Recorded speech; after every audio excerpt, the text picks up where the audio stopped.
Base है और इसके चीफ आर्किटेक्ट है इस जेएनवी वाशिंग के मोस्ट पॉजिटिव, क्रिएटिव और डेडिकेटेड और determined personality mister Kharaj sir, mister Pawar sir और पूरी टीम। ऐसा लोगों को समझना चाहिए, इसलिए पूरी ताकत के साथ कहेंगे भारत माता की, भारत माता की, भारत माता की, वंदे वंदे वंदे।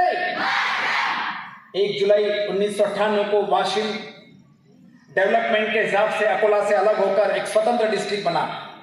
1 जुलाई 2022 से 1 जुलाई 2023 तक ये हमारा सिल्वर जुबली, जिसको हम मराठी में रौप्य महोत्सव कहते हैं, वो सेलिब्रेशन चल रहा है।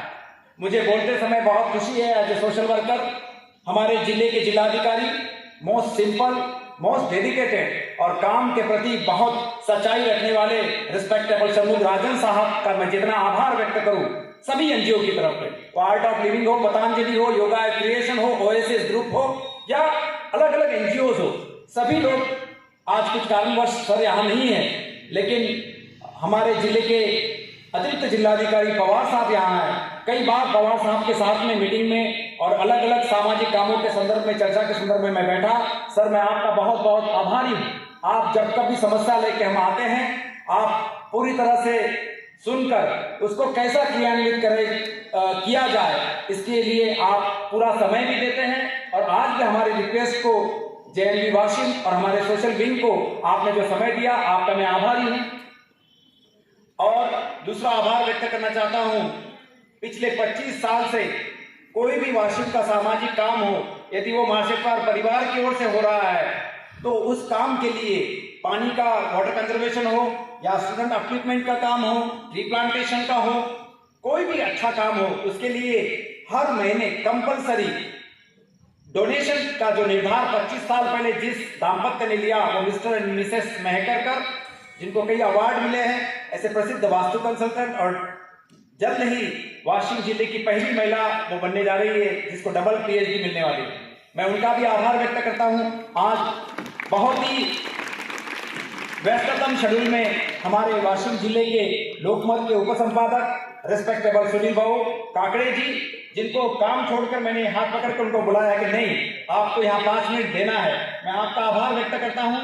विशेषतः महाराष्ट्र की शायद ये पहली घटना होगी, मैं दावे से नहीं कहता हूं, लेकिन जहां तक मेरा रीडिंग है शायद पहली घटना होगी कि एक पॉजिटिव और क्रिएटिव स्टेज पर एक जिले के एडिशनल कलेक्टर बैठे हैं और उनके ही पास में सम्मान के साथ जिले के जिलाधिकारी के रिस्पेक्टेबल पीए चौहान साहब बैठे हैं। ये ऐसा कोइन्सिडेंटली नहीं हुआ साहब, ये कोइन्सिडेंट नहीं हुआ, हे आदर्श तुम्ही घेतला पाहिजे। मग कलेक्टरचे पीए असो का, एडिशनल कलेक्टर असो का, एक वास्तु कन्सल्टंट असो का, एक फिल्म मेकर असो, आपल्या कामामुळे, आपल्या डेडिकेशनमुळे, रिजल्टमुळे माणसाला सन्मानपूर्वक बसवलं जातं। चौहान साहब ने कहा कि मैं नहीं बैठूंगा, मैं नहीं आऊंगा। हमने कहा नहीं, हमारे खुशी के लिए आपको बैठना है, पालकांच्या तर्फे तुम्हाला बसायचं है। जब जब भी हम काम लेके, सिल्वर जुबली का सवाल नहीं है, मोडक साहब के टाइम भी हमने करोड़ों रुपए के काम जब किए, जब जब भी फाइल लेके हम गए, तो फाइल का तो छोड़ो, फाइल हाथ में लेने से तो फाइल कंप्लीट करने के बाद फोन करने तक ये जिम्मेदारी पीए की नहीं होती। लेकिन एक पॉजिटिव व्यक्ति, मैं भारत में रह रहा हूं, इस जिले के पानी माटी का मेरे पे एहसान है, इस भावना से काम करने वाले पीए होने के कारण चौहान साहब आपको यहाँ बैठा है। मैं आपके जितने भी शब्दों में तारीफ करूं, वो धन्यवाद दूं, वो कम है। उसके बाद 2 नाम जो है, 2 नाम वो आखिरी में रखे गए। हमारे जो डेप्यूटी प्रिंसिपल है वो तो हमारे साथ में पहले से ही है, 20 साल से, शायद मेरे हिसाब से 15 से 20 साल ऐसे यहाँ पर वाशिम में वो सेवा दे रहे हैं। जल्द ही वो डेप्यूटी प्रिंसिपल बनकर विधिवत वाशिम में चार्ज लेंगे, यही मैं आपको शुभेच्छा देता हूँ और यही कामना भी करता हूँ।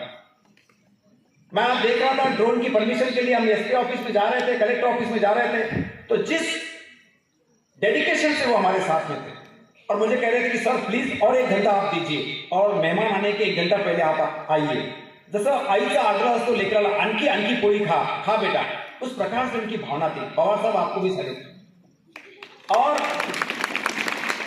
आपके बीच में देव साहब जो बैठे हैं, देव साहब का मैं क्या बोलूं, वो मेरे फैमिली मेंबर है। जहां जहां भी मैंने बुलाया, मैंने कभी उनको ये नहीं पूछा कि आप किस काम में हैं, मैंने इतना ही कहा 5 मिनिटात तिथे पोहोचा, अर्जंट तुमचं काम है।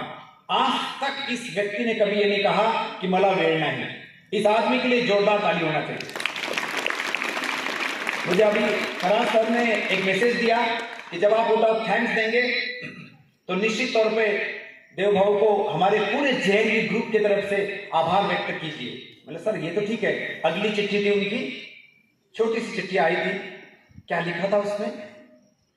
आज जो पार्टिसिपेंट है वही नहीं तो पूरे स्कूल के जो स्टूडेंट्स हैं उन सब के तरफ से इरफान जो कि रेडियो इंचार्ज है, ईद का भी ये जो रमजान महीना चल रहा है वो उपवास होने के कारण हमारे इरफान भाई यहाँ नहीं पहुंच सके, उन्होंने मैसेज दिया है। तो इरफान भाई और देव भाऊ ने हमने रिक्वेस्ट न करते हुए खुद होकर एक तोहफा हमारे जेएनयू को दिया। क्या तोहफा है? वॉइस क्वालिटी कैसे डेवलप करना चाहिए, उसके व्यायाम कैसे है, शब्दों को रखना कैसा है, how to present the thing in front of the people, how you can acquire the international stage, ये सारी बातें इरफान भैया और देव भाऊ यहाँ पर 1 रुपया भी न लेते हुए यहाँ पर बच्चों को सिखाएंगे। यदि रितेश सर और उनका कॉम्बिनेशन होता है और समारोह के पहले 2 घंटे 3 घंटे का हम सेट करते हैं तो पूरा पैकेज इन बच्चों को मिलेगा।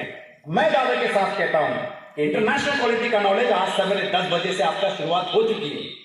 और अभी रितेश भैया मुझे बोल रहे थे, एक आदमी ऐसा आदमी जो कहता है की मला निश्चित सांगता येत नाही, पवार साहेब तुम्हाला आश्चर्य वाटेल, रितेश भैयाला इंटरनॅशनल लेवलचे 18 अवॉर्ड, 18 इंटरनॅशनल अवॉर्ड्स आणि त्यांच्या स्टुडंटला 70 ते 80 अवॉर्ड्स मिळाले। मैं एक ही उदाहरण देता हूं, सकाळी भाजीपाला विकणारा, सकाळी पेपर वाटणारा, दुपारी भाजीपाला विकणारा आणि मधातला वेळ जो मिळतो त्यात आमच्या डॉक्युमेंटरीचा हा कोर्स करणारा एक पोरगा बिहारचा, साहेब तुम्हाला आश्चर्य वाटेल, युनायटेड नेशनच्या त्या पूर्ण कॉम्पिटिशन मध्ये 30,000चा त्याला अवॉर्ड मिळाला। त्याचं प्रमुख कारण असेल, एकमेव कारण असेल तर रितेश भैया। दुसरं उदाहरण देतो, वेळ कमी म्हणून जास्त वेळ आज तुमचा आणि घेत नाही, पॅरेंट्स पण आलेले आहेत, तर तुमची क्षमा मागतो की आम्हाला 5:30-6 ला तुम्हाला सोडायचं होतं, पण या कार्यक्रमासाठी तुम्हाला उशीर होत आहे, पण आता उद्या 8:45ला 8:45ला तुम्हाला पोहोचायचं आहे। एक शेवटचं उदाहरण देतो, एक छोटीशी मुलगी, नाम था प्रियांशी, राइट, प्रियंत्रा भारती, बिहार, अत्यंत गरीब कुटुंबाची, उसको लाया गया कोर्स के अंदर। कुछ लोगों ने कहा था कि आप कैसे सीख पाएंगे, आपने तो कभी कैमरा देखा नहीं, तो एक पॉजिटिव सोशल वर्कर ने उनको वहां तक लाया और फिर वो जो बहुत ही सक्सेसफुल हैंड जिसको कहते हैं वो रितेश भैया का हैंड उसको लगा और वो लड़की को आज पूरे वर्ल्ड में इतनी गरीब लड़की जिसने कभी कैमरा देखा नहीं तो हाथ लगाने का सवाल नहीं साहब, कोर्स के 5 दिन के बाद वो लड़की को बड़ा अवार्ड मिला। Now she is a member of United nation, UNICEF का काम करती है और तकरीबन विश्व भ्रमण पूरे प्लेन से विमानामध्ये ती करते। इतना बड़ा अचीवमेंट का ये कोर्स है। आपको नम्र निवेदन है, एक भी दिन 1 घंटा भी आपको एब्सेंट रहना नहीं है, क्योंकि देश की पहली, the first in India, first rank जिसको है, ऐसी फिल्म एंड टेलीविजन इंस्टीट्यूट का सर्टिफिकेट आपको मिलने जा रहा है। दूसरी बात, दुनिया के टॉप 10 इंस्टीट्यूट में उसका नाम है, वो सर्टिफिकेट आपको मिल रहा है। बहुत जल्द ही, सर ने मुझे मना किया है, खराज सर ने, इसलिए मैं डिक्लेयर नहीं करूंगा, लेकिन आप देखते जाइए, खराज सर, जेएनयू का पूरा ग्रुप, यहाँ के प्यून से लेके ड्राइवर से लेके तो पूरा ऑफिस का स्टाफ तक पूरा आप पे लगा है। आपको ज्यादा से ज्यादा क्या दे सकते हैं, इतने सहृदय इंसान खराज सर कि अभी 5:45 की बात बोलता हूं, सुनील भाऊ, या गोष्टी खरं तर पब्लिकला कळू द्या की असे रेअर प्रिन्सिपल असतात। 5:45 जेव्हा आम्ही तुम्हाला फोन करत होतो, एक बच्ची छोटी सी आई और चेहरा उतर गया था और आराम से उसने बोला मे आई कम इन सर। मेरा चेहरा इनके तरफ था, सर के तरफ, हमारी मीटिंग चल रही थी, चौहान साहब भी बैठे थे, हम सब बैठे थे। सर ने कहा नहीं, उसने मे आई कम इन बोला। वो लड़की का चेहरा ये देखकर सर ने बोला क्या बेटा क्या प्रॉब्लम है, तो उसने कहा कुछ नहीं सर, थोड़ी भूख लगी है, थोड़ी भूख लगी है। बोलो बरोबर सर ने पूरे मेंबर्स के लिए पाव भाजी बुलाई और इमीडिएटली दोपहर का भोजन सब पार्टिसिपेंट्स को सर ने